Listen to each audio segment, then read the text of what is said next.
नमस्कार मंडळी, कसे आहात? मजेत ना? तर मी अर्चना इंगोले तुमचं खूप मनापासून स्वागत करते माझ्या एका नवीन चॅनलवरती. तर आता वाजले आहेत 2 आणि मी करते लेकरांसाठी खिचडी, कारण की आत्ताच लेकर स्कूलमधून आले आणि त्यांच्यासाठी म्हणजे मी साधी खिचडी आम्ही बनवत असतो, पण म्हटलं चला आज मूड होता खिचडी करण्याचा, कारण की बरंच छान सामान होतं. तर म्हटलं चला करूया आज मस्त खिचडी म्हणजे काय असं, म्हणजे प्रत्येकजण असं वेगळं काही करत नाही. पद्धतीच असते बनवायची, फक्त काय ते वेगळं काय म्हणतात ते सामान वेगळं असतं, किंवा मग आपल्या आवडीनुसार आपण जे टाकतो तेच. टोमॅटो असतं, कांदा असतो, आपल्याला जे भाज्या आवडतात त्या पण टाकू शकतो, काही कडधान्य असलं तर ते पण टाकू शकतो, डाळी पण टाकू शकतो, काही टाकू शकतो. खिचडी आपल्याला जशी आवडते तशी बनवतो आपण. तर मी ज्या पद्धतीने बनवते ती पद्धत तुम्हाला सांगते, कारण की मी पण प्रत्येक वेळेस एकच पद्धत वापरत नाही. जी अवेलेबल असतं घरात सामान, त्याच सामानाची बनवत असते. पण आज थोडंसं रविवारी आपण सगळं सामान आणतो ना, त्यामुळे मग ह्या रविवारी त्यांनी सगळं सामान आणलं होतं. टोमॅटो होते, कांदा होता, बटाटो होते. तर म्हटलं चला आज माझाच मूड होता खिचडी खाण्याचा. तर इथे बघा, हे मस्त खोबरं, अद्रक आणि लसूण जे आहे ते मी आता ठेचून घेणार आहे एकत्र.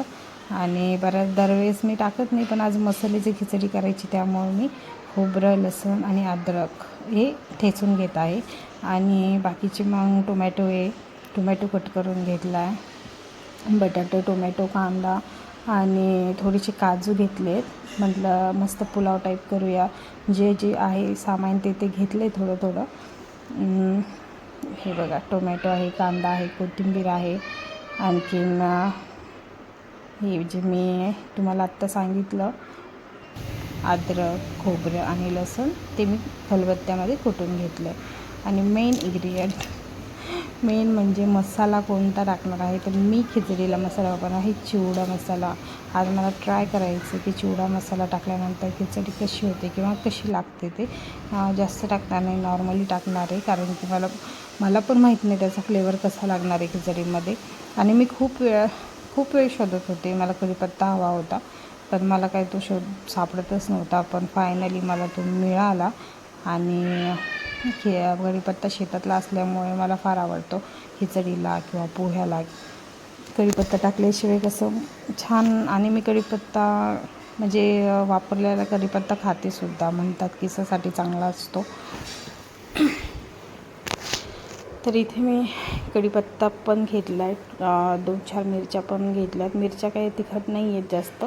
आणि हे बघा तुमच्यासमोर आहे जे मी वापरणार आहे. तेल मस्तपैकी गरम झालं आहे, मोहरी फुटली आहे. आता आपण त्याच्यात टाकू कांदा छान लालसर होईपर्यंत आपल्याला तळून घ्यायचा आहे. मस्तपैकी कांदा असा छान तेलामध्ये अगोदर तळून घ्यायचा, आणि त्यानंतर आपल्याला याच्यामध्ये टाकायचे जे आपण कुटला होता लसूण, अद्रक, खोबरं, ते आपण त्याच्यामध्ये ॲड करूया आणि मस्तपैकी त्याला फ्राय करून घेऊया. हे बघा, हे आता मी त्याच्यामध्ये टाकते. माझी खिचडी खूप फेवरेट आहे. कोणाकोणाची फेवरेट आहे नक्की मला कमेंट करून सांगा. आणि हो, मेन म्हणजे राहिलंच, मी आपले जे छोले असते चण्यासारखे मोठे, ते सुद्धा भिजवलेले होते. म्हणजे खिचडीसाठी नव्हते भिजवले, ते भाजीसाठीच भिजवले होते, पण जास्त होते तर ते सुद्धा मी याच्यामध्ये टाकलेत. आपले वाटाणे जे असतात ते पण ह्याच्यामध्ये टाकलात. आणि थोडीशी काजू आणि चिवडा मसाला तुम्ही पाहिला, मी जास्त वापरला नाही, थोडाच वापरला, कारण की मी म्हटलं फायनल त्याची टेस्ट कशी लागते, चांगली लागते की नाही, त्यामुळे थोडंसं भीतच टाकले आहे. पण खिचडी एवढी भारी झाली होती ना, एकदम मस्त, एक नंबर लागली. तर तुम्हाला कशी वाटली नक्की मला सांगा. हे बघा, मस्त सगळे मसाले टाकले, छान मस्तपैकी फ्राय करून घेतले. आता आपण याच्यामध्ये टाकूया तांदूळ. मस्तपैकी स्वच्छ तांदूळ धुवून याच्यामध्ये आपल्याला ॲड करायचेत. तर हे बघा, पाणी टाकलं, तांदूळ टाकले आणि चवीपुरतं मीठसुद्धा टाकलेलं आहे. आता मस्त आपण टोपण लावूया आणि याच्या शिट्ट्या काढून घेऊया. कोथिंबीर मस्तपैकी थोडीशी ठेवली आहे वरतून टाकण्यासाठी. आणि खिचडी तर प्रत्येकाची फेवरेटच असते, हे की नाही. तर भांडी वगैरे सगळी पडली होती, म्हटलं चला खिचडी वगैरे झाली, लेकरांची जेवणं झाली की मग सगळी सोबतच घासता येते. तर इथे आपल्या कुकरच्या शिट्ट्या होत आहेत. तर कोणाकोणाला खिचडी आवडते नक्की मला कमेंट करून सांगा. आणि माझ्या पद्धतीने कोणाला आवडली तीसुद्धा मला नक्की सांगा. तर कशी झाली खिचडी हे बघा. एकदम मस्त, एक नंबर आणि टेस्टी खिचडी झाली होती. तर कसा वाटला व्हिडिओ नक्की लाईक, शेअर, सबस्क्राईब करायला विसरू नका आणि कमेंट करायलासुद्धा विसरू नका. बाय. पुन्हा भेटूया अशाच एका नवीन व्हिडिओमध्ये. तोपर्यंत स्वतःची काळजी घ्या. हे बघा खिचडी मस्त झाली की नाही. काही अशा प्रकारे मी ताट सजवलं.